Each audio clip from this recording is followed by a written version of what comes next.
اعوذ باللہ من الشیطان الرجیم، بسم اللہ الرحمن الرحیم۔ آج کا جو ہمارا ٹاپک ہے that is very important, that is ضمانتی مسلکے۔ شورٹی بانڈ کیا ہوتے ہیں؟ آپ لوگوں نے روزمرہ کے معاملوں میں سنا ہوگا کہ شورٹی بانڈ جمع کرائیں، ضمانتی مسلکے جمع کرائیں، اور کون شخص جو ہے وہ ضامن بنتا ہے، کس صورت میں بنتا ہے، اور اس کی کیا رسپانسبلٹی ہوتی ہے، ضمانتی مسلکے کیا ہوتے ہیں۔ کیونکہ کورٹ میں یہ لازمی آپ نے ٹرم سنی ہوگی، جب بھی خدا نخواستہ کوئی کیس ہوتا ہے کہ آپ ضمانتی مسلکے جمع کرائیں اور آپ اس ڈیٹ کو کیس جو ہے وہ عدالت میں پیش ہو، تو وہ آج ہم پڑھیں گے وہ کیا ہوتا ہے۔ اور سیکنڈ امپورٹنٹ تھنگ، آپ لوگوں نے جب بھی لینڈ کی میجرمنٹ کروانی ہوتی ہے تو آپ کو پتہ ہوتا ہے کہ کیوٹ، کتونی، خسرہ نمبر اور دیگر اصلاحات کیا ہیں۔ تو یہ روزمرہ کی ٹرمز ہوتی ہیں، لیکن ہم ان سے باور نہیں ہوتے، لیکن آپ اب لیگل اسکواڈ کے ذریعے اس سے باور ہو جائیں گے اور آپ لوگوں کو ہر چیز ٹپس پہ آنا شروع ہو جائے گی۔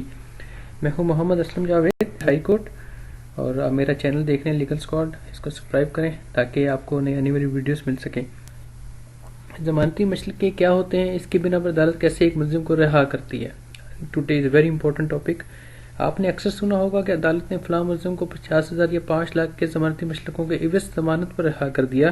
تو یہ ضمانتی مسلکے ہوتے کیا ہیں، آج آپ کو اس سے متعلق بتاؤں گا۔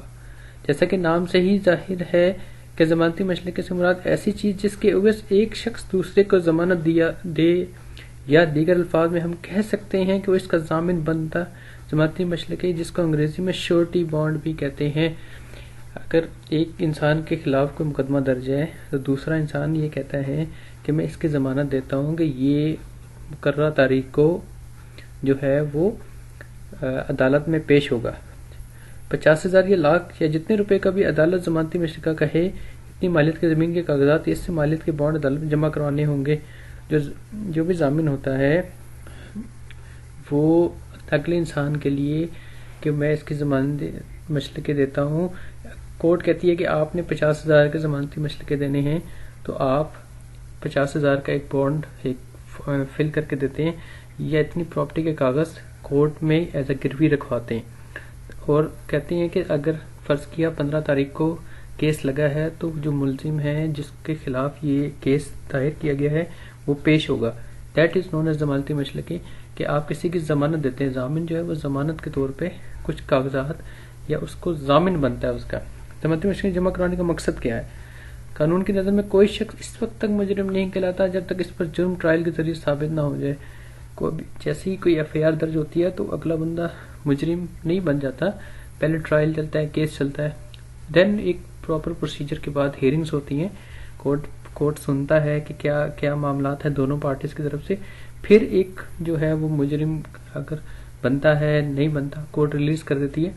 جب تک عدالت کسی شخص کو سزا نہیں دینے دیتی، کیس چلنے کے بعد شواہد کی روشنی، تب تک وہ ملزم بے گناہی تصور کیا جاتا ہے۔ تو اس شخص کے ساتھ زیادتی ہوگی، اس لیے عدالت ملزم کو ضمانتی مسلکوں کے عوض اس شخص کو ضمانت پر رہا کر دیتی ہے۔ اگر کسی کے خلاف کوئی ایف آئی آر ہے اور وہ کیس چل رہا ہے تو عدالت کیا کرتی ہے، اس کی ضمانتی مسلکے لے کے اس کو رہا کر دیتی ہے، کیونکہ اگر وہ شخص جب تک کیس چلتا رہے 2 3 سال 4 سال تو وہ عدالت میں رہے تو یہ اس کے ساتھ زیادتی ہوتی ہے۔ تو اس لیے عدالت شورٹی بانڈ لیتی ہے، اس کو کہتے ہیں ضمانتی مسلکے لیتی ہے، تاکہ وہ اپنا کام کر سکے اور ہیئرنگ ڈیٹس پہ وہ لازمی آئے تاکہ اس کو کیس جو ہے اس کا سنا جا سکے۔ جو شخص ضامن بنتا ہے اس کی ذمہ داری کیا ہے؟ اب سیکنڈ پرسن جو اس کا ضامن بنا ہے اس کی کیا کیا ذمہ داری ہے، دیٹ از ویری امپورٹنٹ۔ جو شخص اپنی زمین کے کاغذات عدالت میں رکھوا کر ملزم کا ضامن بنتا ہے، اس پر ذمہ داری عائد ہوتی ہے کہ اس مسلم کو پابند کرے۔ آپ کی ڈیٹ ہے 25 تاریخ کو، جو ضامن ہے اس کا کام ہے کہ جس کا اس نے ضامن بنا ہے اس کو کہے کہ وہ کورٹ میں پیش ہو، اپنے حق کے جو رائے ہے اس کو بیان کرے تاکہ اس کے خلاف یہ کیس ختم ہو۔ وہ ضامن اس کو باؤنڈ کرتا ہے، وہ پولیس کے ساتھ تفتیش میں تعاون کرے اور پیشی پہ عدالت آئے، اور لازمی بات ہے جس کا ضامن بنا ہے وہ اگلے بندے کو بتائے گا کہ بھائی تم نے پیشی پہ آنا ہے تاکہ تمہارے خلاف جو بھی شواہد ہیں وہ تمہیں پتہ ہو اور تم ان پہ۔ قانون کے اندر کوئی شخص اس وقت تک مجرم نہیں کہلاتا جب تک اس پر جرم ٹرائل جو ہے وہ ثابت نہ ہو جائے۔ ضمانتی مسلکے واپس لینے کا کیا طریقہ ہوتا ہے؟ جس کا طریقہ یہ ہے کہ جب آپ اس ضمانت کے دوران کسی بھی وقت عدالت میں درخواست دے کر دیے گئے ضمانتی مشرقوں کو واپس لے سکتے ہیں آپ. اپنے جو ضامن ہوتا ہے وہ اپنے مشرقے جب وہ پیش ہو رہا ہے تو اپنے مشرقے شورٹی بانڈ وہ واپس بھی لے سکتا ہے. تو اس کو کہتے ہیں شورٹی بانڈ ضمانتی مشرقے. یہ بہت امپورٹنٹ ہے. آج کل جو ہے وہ عدالت میں یہ پیش ہوتے ہیں, تو آپ لوگوں کو اس کا کانسیپٹ ہونا چاہیے کہ کیسے اس کو ہم وہ ڈیفائن کرتے ہیں, کیسے یہ عدالت میں پیش ہوتے ہیں, کیسے ہم اس کو پریزنٹ کرتے ہیں. سیکنڈ امپورٹنٹ ٹاپک, زمین کے کھاتوں میں کیوٹ, کتونی, خسرہ نمبر اور دیگر اصلاحات کیا ہیں. That is also very important کہ آپ نے لینڈ کی میجرمنٹ کرنی ہے, اس میں کیوٹ کیا ہے, خسرہ نمبر کیا ہے, یہ چیزیں سب آپ کو پتہ ہونی چاہیے تاکہ آپ کا جتنا حصہ ہے وہ آپ کو مل سکے, آپ پٹواری سے اپنا حصہ لے سکیں. موضع, یہ ایک بڑا یونٹ ہوتا ہے جو عموماً ایک بڑے گاؤں میں یا ایک سے زیادہ چھوٹے گاؤں کو ملا کر بنایا جاتا ہے. موضوع کا نام اس گاؤں یا ایریا کے نام پر ہی درج ہوتا ہے. کیوٹ جب موضوع بن جاتا ہے تو اس میں بہت سارے گاؤں اور خاندانوں کی زمین شامل ہوتی. اس کی تقسیم مزید آسان بنانے کے لیے کیوٹ نمبر دے دیے جاتے ہیں.